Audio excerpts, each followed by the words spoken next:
ओम नमो भगवते वासुदेवाय। अब हम आगे बढ़ते हैं और सुनते हैं श्रीमद् भागवत सुधा सागर का 26वां अध्याय, जिसका नाम है मद दादी भिन्न भिन्न तत्वों की उत्पत्ति का वर्णन। श्री भगवान ने कहा, माता जी, अब मैं तुम्हें प्रकृति आदि सब तत्वों के अलग अलग लक्षण बतलाता हूँ। इन्हें जानकर मनुष्य प्रकृति के गुणों से मुक्त हो जाता है। आत्मदर्शन रूप ज्ञान ही पुरुष के मोक्ष का कारण है और वही उसकी अहंकार रूप हृदय ग्रंथि का छेदन करने वाला है, ऐसा पंडित जन कहते हैं। उस ज्ञान का मैं तुम्हारे आगे वर्णन करता हूँ। ये सारा जगत जिससे व्याप्त होकर प्रकाशित होता है, वह आत्मा ही पुरुष है। वह अनादि निर्गुण प्रकृति से परे अंतःकरण में स्फुरित होने वाला और स्वयं प्रकाश है। उस सर्वव्यापक पुरुष ने अपने पास लीला विलास पूर्वक आई हुई अव्यक्त और त्रिगुणात्मिकता वैष्णवी माया को स्वेच्छा से स्वीकार कर लिया है। लीला परायण प्रकृति अपने सत्वादी गुणों द्वारा उन्हीं के अनुरूप प्रजा की सृष्टि करने लगी। ये देख पुरुष ज्ञान को आच्छादित करने वाली उसकी आवरण शक्ति से मोहित हो गया, अपने स्वरूप को भूल गया। इस प्रकार अपने से भिन्न प्रकृति को ही अपना स्वरूप समझ लेने से पुरुष प्रकृति के गुणों द्वारा किए जाने वाले कर्मों में अपने को ही कर्ता मानने लगता है। इस कृत तत्वाभिमान से ही अकर्ता स्वाधीन साक्षी और अनंत स्वरूप पुरुष को जन्म मृत्यु रूप बंधन एवं स्वतंत्रता की प्राप्ति होती है। कार्य रूप शरीर, कारण रूप इंद्रिय तथा कर्ता रूप इंद्रियाधिष्ठात्र देवताओं में पुरुष जो अपनेपन का आरोप कर लेता है, उसमें पंडित जन प्रकृति को ही कारण मानते हैं तथा वास्तव में प्रकृति से परे होकर भी जो प्रकृतिस्थ हो रहा है, उस पुरुष को सुख दुखों के भोगने में कारण मानते हैं। देवहूति ने कहा, पुरुषोत्तम, इस विश्व के स्थूल सूक्ष्म कार्य जिनके स्वरूप हैं तथा जो इसके कारण हैं, उन प्रकृति और पुरुष का लक्षण भी आप मुझसे कहिए। श्री भगवान ने कहा, जो त्रिगुणात्मक अव्यक्त नित्य और कार्य कारण रूप है तथा स्वयं निर्विशेष होकर भी संपूर्ण विशेष धर्मों का आश्रय है, उस प्रधान नामक तत्व को ही प्रकृति कहते हैं। 5 महाभूत, 5 तन्मात्रा, 4 अंतकरण और 10 इंद्रिय, इन 24 तत्वों के समूह को विद्वान लोग प्रकृति का कार्य मानते हैं। पृथ्वी, जल, तेज, वायु और आकाश, ये 5 महाभूत हैं। गंध, रस, रूप, स्पर्श और शब्द, ये 5 तन्मात्र माने गए हैं। श्रोत्र, त्वचा, चक्षु, रसना, नासिका, वाक, पानी, पात, उपस्थ और पायु, ये 10 इंद्रियां हैं। मन, बुद्धि, चित्त और अहंकार, इन 4 के रूप में एक ही अंतकरण अपनी संकल्प, निश्चय, चिंता और अभिमान रूपा 4 प्रकार की वृत्तियों से लक्षित होता है। इस प्रकार तत्वज्ञानी पुरुषों ने सगुण ब्रह्म के सत्रिवेश स्थान इन 24 तत्वों की संख्या बतलाई है। इनके सिवा जो काल है वह 25वां तत्व है। कुछ लोग काल को पुरुष से भिन्न तत्व न मानकर पुरुष का प्रभाव अर्थात ईश्वर की संहारकारिणी शक्ति बताते हैं, जिससे माया के कार्य रूप देहादि में आत्म तत्व का अभिमान करके अहंकार से मोहित और अपने को कर्ता मानने वाले जीव को निरंतर भय लगा रहता है। मनुपुत्री, जिनकी प्रेरणा से गुणों की साम्यावस्था रूप निर्विशेष प्रकृति में गति उत्पन्न होती है, वास्तव में वह पुरुष रूप भगवान ही काल कहे जाते हैं। इस प्रकार जो अपनी माया के द्वारा सब प्राणियों के भीतर जीव रूप से और बाहर काल रूप से व्याप्त हैं, वह भगवान ही 25वें तत्व हैं। जब परम पुरुष परमात्मा ने जीवों के अदृश्यवश शोभ को प्राप्त हुई संपूर्ण जीवों की उपस्थिति स्थान रूपा अपनी माया में चिच्छति रूप वीर्य स्थापित किया, तो उससे तेजोमय महतत्व उत्पन्न हुआ। लय विशेष पादी रहित तथा जगत के अंकुर रूप इस महतत्व ने अपने में स्थित विश्व को प्रकट करने के लिए अपने स्वरूप को आच्छादित करने वाले प्रलयकालीन अंधकार को अपने ही तेज से पी लिया। जो सत्व गुणमय, स्वच्छ, शांत और भगवान की उपलब्धि का स्थान रूप चित है, वही महतत्व है और उसी को वायुदेव कहते हैं। जिस प्रकार पृथ्वी आदि अन्य पदार्थों के संसर्ग से पूर्व जल अपनी स्वाभाविक अवस्था में अत्यंत स्वच्छ, विकार शून्य एवं शांत होता है, उसी प्रकार अपनी स्वाभाविकी अवस्था की दृष्टि से स्वच्छत्व, अविकारित्व और शांतत्व ही वृत्तियों सहित चित्त का लक्षण कहा गया है।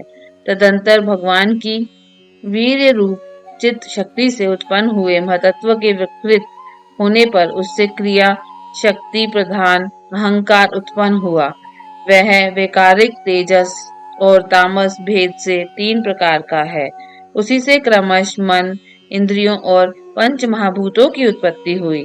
इस भूत, इंद्रिय और मन रूप अहंकार को ही पंडित जन साक्षात संकर्षण नामक सहस्त्र सिर वाले अनंत देव कहते हैं। इस अहंकार का देवता रूप से कृतत्व, इंद्रिय रूप से कर्णत्व और पंचभूत रूप से कार्यत्व लक्षण है तथा सत्वादि गुणों के संबंध से शांतत्व, घोरत्व और मूढ़त्व भी इसी के लक्षण हैं।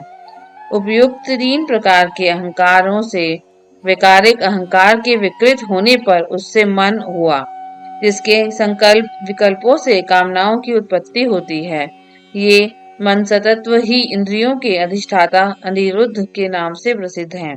योगी जन शरकालीन नील कमल के समान श्याम वर्ण वाले इन अनिरुद्ध जी की शनै शनै मन को वशीभूत करके आराधना करते हैं। साध्वी फिर तेजस अहंकार में विकार होने पर उससे बुद्धि तत्व उत्पन्न हुआ। वस्तु का स्फुरण रूप विज्ञान और इंद्रियों के व्यापार में सहायक होना, पदार्थों का विशेष ज्ञान करना, ये बुद्धि के कार्य हैं। वृत्तियों के भेद से संयश, विपर्य, निश्चय, स्मृति और निद्रा भी बुद्धि के ही लक्षण हैं। यह बुद्धि तत्व ही प्रभुता हैं। इंद्रियां भी तेजस अहंकार का ही कार्य हैं। कर्म और ज्ञान के विभाग से उनके कर्मेंद्रिय और ज्ञानेंद्रिय 2 भेद हैं। इनमें कर्म प्राण की शक्ति है और ज्ञान बुद्धि की। भगवान की चेतन शक्ति की प्रेरणा से तामस अहंकार के विकृत होने पर उससे शब्द तन्मात्र का प्रादुर्भाव हुआ। शब्द तन्मात्र से आकाश तथा शब्द का ज्ञान कराने वाली श्रोत्रेंद्रिय उत्पन्न हुई।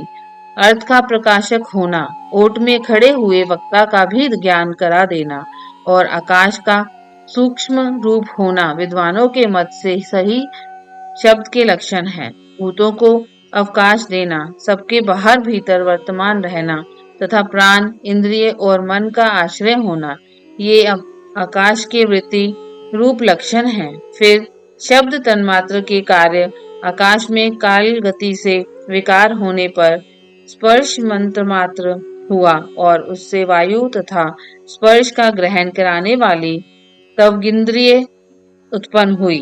कोमलता, कठोरता, शीतलता और उष्णता तथा वायु का सूक्ष्म रूप होना, ये स्पर्श के लक्षण हैं।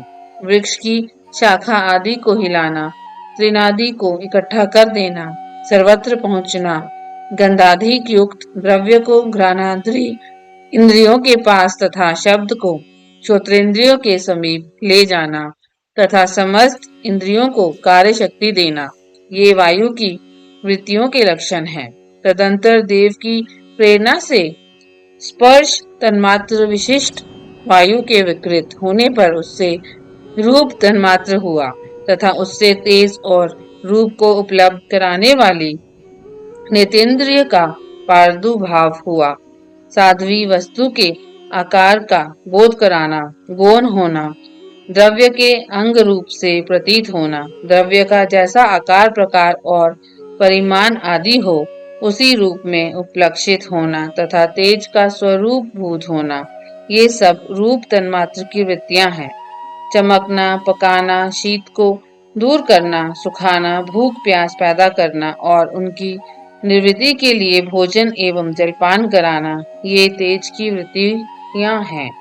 फिर देव की प्रेरणा से रूप तन्मात्रमय तेज के विकृत होने पर उससे रस तन्मात्र हुआ और उससे जल तथा रस को ग्रहण कराने वाली रसेंद्रिय उत्पन्न हुई। रस अपने शुद्ध स्वरूप में एक ही है, किंतु अन्य भौतिक पदार्थों के संयोग से वह कसेला, मीठा, तीखा, कड़वा, खट्टा और नमकीन आदि कई प्रकार का हो जाता है। गीला करना, मिट्टी आदि को पिंडाकार बना देना, तृप्त करना, जीवित रखना, प्यास बुझाना, पदार्थों को मृदु कर देना, ताप की निवृत्ति करना और उपाधि में से निकाल लिए जाने पर भी वहां बार बार पुनः प्रकट हो जाना, ये जल की वृत्तियां हैं। इसके पश्चात देव प्रेरित रस स्वरूप जल के विकृत होने पर उससे गंध तन्मात्र हुआ और उससे पृथ्वी तथा गंध को ग्रहण कराने वाली घ्राणेन्द्रिय प्रकट हुई। गंध एक ही है, तथापि परस्पर मिले हुए द्रव्य भागों की न्यूनाधिकता से वह मिश्रित गंध, दुर्गंध, सुगंध, मृदु, तीव्र और अमल आदि अनेक प्रकार का हो जाता है। प्रतिमा दी रूप से ब्रह्म की साकार भगवान का आश्रय होना, जल आदि कारण तत्वों से भिन्न किसी दूसरे आश्रय की अपेक्षा किए बिना ही स्थित रहना, जल आदि अन्य पदार्थों को धारण करना, आकाश आदि का स्वच्छेदक होना तथा परिणाम विशेष से संपूर्ण प्राणियों के गुणों को प्रकट करना, ये पृथ्वी के कार्य रूप लक्षण है। आकाश का विशेष गुण शब्द जिसका विषय है वह श्रोत्रेंद्रिय है। वायु का विशेष गुण स्पर्श जिसका विषय है वह त्वगिंद्रिय है। तेज का विशेष गुण रूप जिसका विषय है वह नेत्रेंद्रिय है। जल का विशेष गुण रस जिसका विषय है वह रसनेन्द्रिय है और पृथ्वी का विशेष गुण गंध जिसका विषय है उसे घ्राणेन्द्रिय कहते हैं। वायु आदि कार्य तत्वों में आकाश आदि कारण तत्वों के रहने से उनके गुण भी अनुगत देखे जाते हैं, इसलिए समस्त महाभूतों के गुण शब्द, स्पर्श, रूप, रस और गंध केवल पृथ्वी में ही पाए जाते हैं। जब महतत्व, अहंकार और पंचभूत ये 7 तत्व परस्पर मिल न सके, पृथक पृथक ही रह गए, तब जगत के आदि कारण श्री नारायण ने काल, अदृश्य और तत्वादी गुणों के सहित उनमें प्रवेश किया। फिर परमात्मा के प्रवेश से शुद्ध और आपस में मिले हुए उन तत्वों से एक जड़ अंड उत्पन्न हुआ। उस अंड से इस विराट पुरुष की अभिव्यक्ति हुई। इस अंड का नाम विशेष है। इसी के अंतर्गत श्री हरि के स्वरूप भूत 14 भुवनों का विस्तार है। ये चारों ओर से क्रमश एक दूसरे से 10 गुने जल, अग्नि, वायु, आकाश, अहंकार और महतत्व इन 6 आवरणों से घिरा हुआ है। इन सबके बाहर 7वां आवरण प्रकृति का है। कारणमय जल में स्थित उस तेजोमय अंड से उठकर उस विराट पुरुष ने पुनः उसमें प्रवेश किया और फिर उसमें कई प्रकार के छिद्र किए। सबसे पहले उसमें मुख प्रकट हुआ, उसके वाक इंद्रिय और उसके अंतरत वाक का अधिष्ठाता अग्नि उत्पन्न हुआ। फिर नाक के छिद्र प्रकट हुए, उनसे प्राण सहित घ्राणेन्द्रिय उत्पन्न हुई। घ्राण के बाद उसका अधिष्ठाता वायु उत्पन्न हुआ। तत्पश्चात नेत्र गोलक प्रकट हुए, उनसे चक्षु इंद्रिय प्रकट हुई और उसके अनंतर उसका अधिष्ठाता सूर्य उत्पन्न हुआ। फिर कानों के छिद्र प्रकट हुए, उनसे उनकी इंद्रिय श्रोत्र और उसके अभिमानी दिग देवता प्रकट हुए। इसके बाद उस विराट पुरुष की त्वचा उत्पन्न हुई, उससे रोम, मूछ, दाढ़ी तथा सिर के बाल प्रकट हुए और उनके बाद त्वचा की अभिमानी औषधियां उत्पन्न हुई। इसके पश्चात लिंग प्रकट हुआ, उससे वीर्य और वीर्य के बाद लिंग का अभिमानी आपोदेव उत्पन्न हुआ। फिर गुदा प्रकट हुई, उससे अपान वायु और अपान के बाद उसका अभिमानी लोकों को भयभीत करने वाला मृत्यु देवता उत्पन्न हुआ।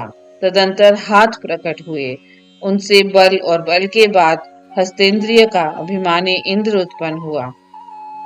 फिर चरण प्रकट हुए, उनसे गति और फिर पादेंद्रिय का अभिमानी विष्णु देवता उत्पन्न हुआ। इसी प्रकार जब विराट पुरुष की नाड़ियां प्रकट हुई तो उनसे रुधिर उत्पन्न हुआ और उससे नदियां हुई। फिर उसके उदर प्रकट हुआ, उससे क्षुधा पिपासा की अभिव्यक्ति हुई और फिर उदर का अभिमानी समुद्र देवता उत्पन्न हुआ। तत्पश्चात उसके हृदय प्रकट हुआ, हृदय से मन का प्राकष्ट हुआ, मन के बाद उसका अभिमानी देवता चंद्रमा हुआ। फिर हृदय से ही बुद्धि और उसके बाद उसका अभिमानी ब्रह्मा हुआ। तत्पश्चात अहंकार और उसके तदंतर उसका अभिमानी रुद्र देवता उत्पन्न हुआ। इसके बाद चित्त और उसका अभिमानी क्षेत्र प्रकट हुआ। जब ये क्षेत्रज्ञ के अतिरिक्त सारे देवता उत्पन्न होकर भी विराट पुरुष को उठाने में असमर्थ रहे तो उसे उठाने के लिए क्रमश फिर अपने अपने उत्पत्ति स्थानों में प्रविष्ट होने लगे। अग्नि ने वाणी के साथ मुख से प्रवेश किया, परंतु इससे विराट पुरुष न उठा। वायु ने घ्राणेन्द्रिय के सहित नासा छिद्रों में प्रवेश किया, फिर भी विराट पुरुष न उठा। सूर्य ने चक्षु के सहित नेत्रों में प्रवेश किया, तब भी विराट पुरुष न उठा। दिशाओं ने श्रवणेन्द्रिय के सहित कानों में प्रवेश किया, तो भी विराट पुरुष न उठा। औषधियों ने रोमों के सहित त्वचा में प्रवेश किया, फिर भी विराट पुरुष न उठा। जल ने वीर्य के साथ लिंग में प्रवेश किया, तब भी विराट पुरुष न उठा। मृत्यु ने अपान के साथ गुदा में प्रवेश किया, फिर भी विराट पुरुष न उठा। इंद्र ने बल के साथ हाथों में प्रवेश किया, परंतु इससे भी विराट पुरुष न उठा। विष्णु ने गति के सहित चरणों में प्रवेश किया, तो भी विराट पुरुष न उठा। नदियों ने रुद्र के सहित नाड़ियों में प्रवेश किया, तब भी विराट पुरुष न उठा। समुद्र ने क्षुधा पिपासा के सहित उदर में प्रवेश किया, फिर भी विराट पुरुष न उठा। चंद्रमा ने मन के सहित हृदय में प्रवेश किया, तो भी विराट पुरुष न उठा। ब्रह्मा ने बुद्धि के सहित हृदय में प्रवेश किया, तब भी विराट पुरुष न उठा। रुद्र ने अहंकार के सहित उसी हृदय में प्रवेश किया, तो भी विराट पुरुष न उठा। किंतु जब चित्त के अधिष्ठाता क्षेत्रज्ञ ने चित्त के सहित हृदय में प्रवेश किया, तो विराट पुरुष उसी समय जल से उठकर खड़ा हो गया। जिस प्रकार लोक में प्राण, इंद्रिय, मन और बुद्धि आदि चित्त के अधिष्ठाता क्षेत्रज्ञ की सहायता के बिना सोए हुए प्राणी को अपने बल से नहीं उठा सकते, उसी प्रकार विराट पुरुष को भी वह क्षेत्रज्ञ परमात्मा के बिना नहीं उठा सके। अतः भक्ति, वैराग्य और चित्त की एकाग्रता से प्रकट हुए ज्ञान के द्वारा उस अंतरात्मा स्वरूप क्षेत्रज्ञ को इस शरीर में स्थित जानकर उसका चिंतन करना चाहिए। ओम नमो भगवते वासुदेवाय।